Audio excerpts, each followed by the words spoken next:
उदयपुर युद्ध की दृष्टि से सुरक्षित स्थान नहीं था।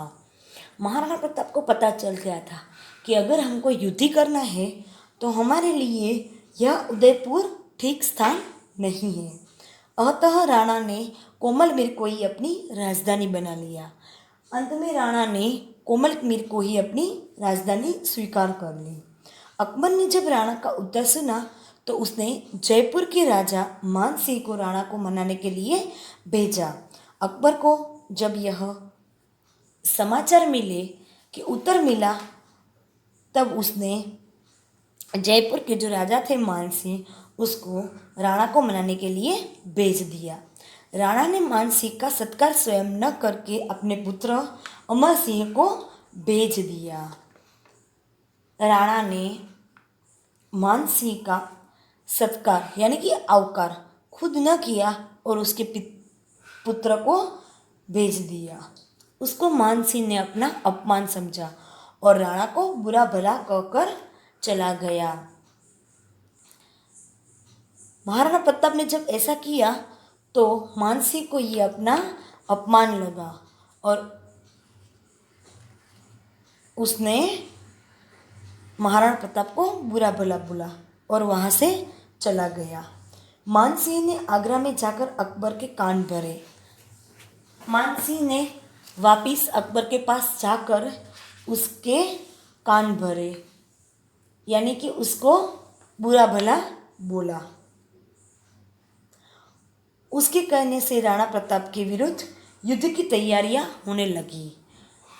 मान सिंह ने जब अकबर के कान भरे तब अकबर ने महाराणा प्रताप के विरुद्ध युद्ध की तैयारियां शुरू कर दी। अकबर ने अपने पुत्र सलीम को मुख्य सेनापति नियुक्त कर मान सिंह, शक्ति सिंह और महावत खां आदि की देख रेख में युद्ध के लिए सेना भेज दी। अकबर ने अपने ही पुत्र को मुख्य सेनापति बनाया और सबकी देखरेख में भेज दिया। मुगल सेना विशाल थी और उसके पास युद्ध का सामान भी बहुत था। मुगलों की जो सेना थी वह बहुत ही बड़ी थी और उनके पास युद्ध के ढेर सारे औजार थे। कहते हैं कि अकबर की सेना 80 मील के घेर में फैली थी।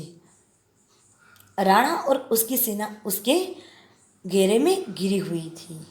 अकबर के पास इतनी बड़ी सेना थी कि जो राणा की सेना थी वह तो बीच में ही रहेगी और अकबर ने पूरी तरह से राणा की सेना को घेर लिया था।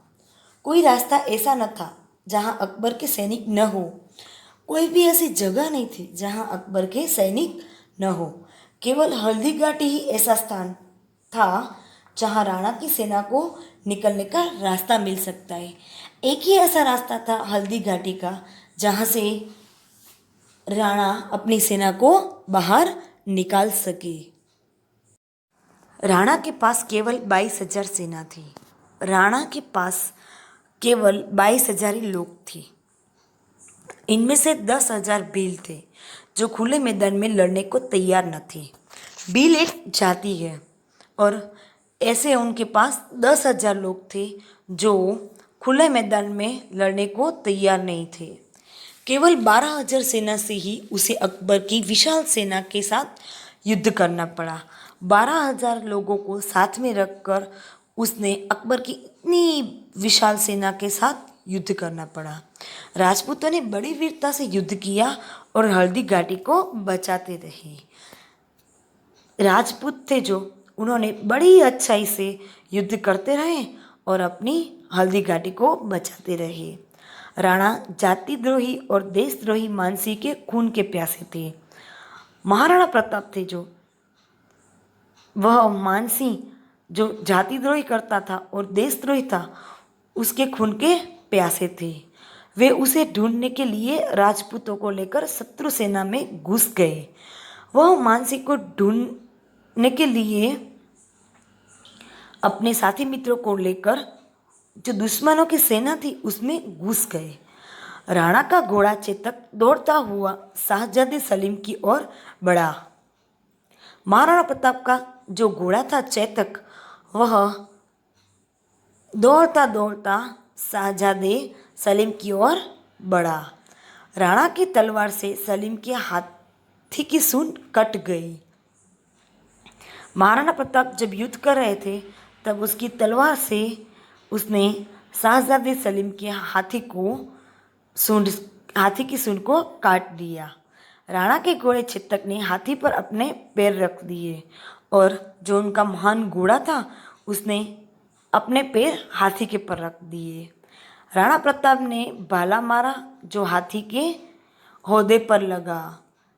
महाराणा प्रताप ने अपना शस्त्र उठाया और हाथी को मारा।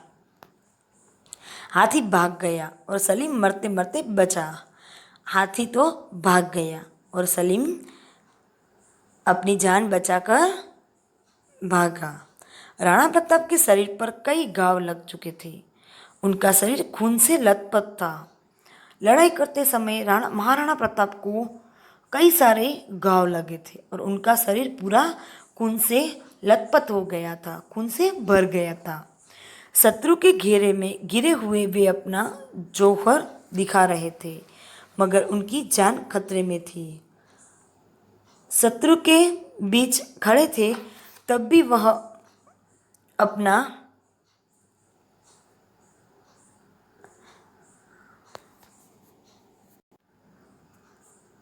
अपनी ताकत दिखा रहे थे मगर उनकी जान खतरे में पड़ी थी। इसी समय झाला का सरदार आया। उसने सूर्यवंशी झंडे को अपने सैनिकों से लिया और दूसरी ओर चल दिया। उसने सूर्यवंशी का जो झंडा था वह सैनिकों के पास से ले लिया और दूसरी ओर चल गए। शत्रुओं ने समझा कि राणा उधर जा रहे हैं। शत्रुओं ने झंडे को देखकर ऐसा सोचा कि राणा वहाँ जा रहा है।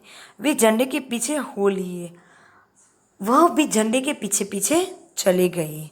राणा ने सरदारों ने उन्हें मैदान से भाग जाने पर मजबूर कर दिया। राणा के सरदार थे जिसने झंडे को आगे आगे ले गए। उन्होंने मजबूरन भाग जाने को कर दिया था। वे उनकी रक्षा चाहते थे। राणा अपने स्वामी भक्त चेतक को लेकर रण क्षेत्र से बाहर चले गए। राणा का जो चेतक था घोड़ा वह बहुत ही स्वामी भक्त था। उसको वह लेकर रण क्षेत्र से बाहर चले गए। हल्दी घाटी की लड़ाई में राणा की जीत न हो सकी। राणा जब हल्दी घाटी पर चढ़ाई कर रहे थे तब उसकी जीत न हुई। राणा प्रताप का चेतक भाग रहा था। उनके पीछे 2 शत्रु सैनिक उन्हें मारने के लिए आ रहे थे। महाराणा प्रताप का जो घोड़ा था चेतक वह आगे आगे भाग रहा था और उसके पीछे 2 शत्रु के सैनिक आ रहे थे उसके मारने के लिए। चेतक के सामने एक नाला आ गया। उसने जोर से छलांग लगाई और वह नाला पार कर दिया। चेतक के सामने पानी का एक नाला आ गया और चेतक ने जोर से छलांग लगाई और वह नाला पार कर दिया। शत्रु नाले पर ही रुक गए। उनके घोड़े उस पार न कर सके। यानी कि बीच में जो बड़ा नाला था वो शत्रु के घोड़े थे उसको पार न कर सके और वहीं के वहीं रुक गए। चेतक राणा को लेकर बहुत दूर निकल गया। वह इतना थक गया था कि अब उससे दौड़ा नहीं जाता था। चेतक इतना दूर दूर तक चला गया था कि वह अब थक गया था और वह अब आगे नहीं चल सकता था और उससे चला भी नहीं जा रहा था। अंत में उसने अपने प्राण छोड़ दिए। अंत में चेतक घोड़े ने अपने प्राण छोड़ दिए। राणा अपने प्रिय घोड़े से लिपटकर रोने लगे। जो चेतक घोड़ा था वह राणा का बहुत ही प्रिय था, इसीलिए राणा उसको गले मिलाकर बहुत रोने लगे। इसी समय राणा को आवाज़ सुनाई दी, अरे प्रताप। उसी समय राणा को कहीं से आवाज़ आई, अरे प्रताप। राणा का भाई शक्ति सिंह भाई को पुकारता आ रहा था। राणा का भाई जो दुश्मनों के साथ चला गया था वह राणा को पुकारता हुआ आ रहा था। राणा ने समझा भाई हमसे पुराना बदला लेना चाहते हैं। राणा को मन में ऐसा विचार आया कि भाई हमसे पुराना बदला लेने आया है।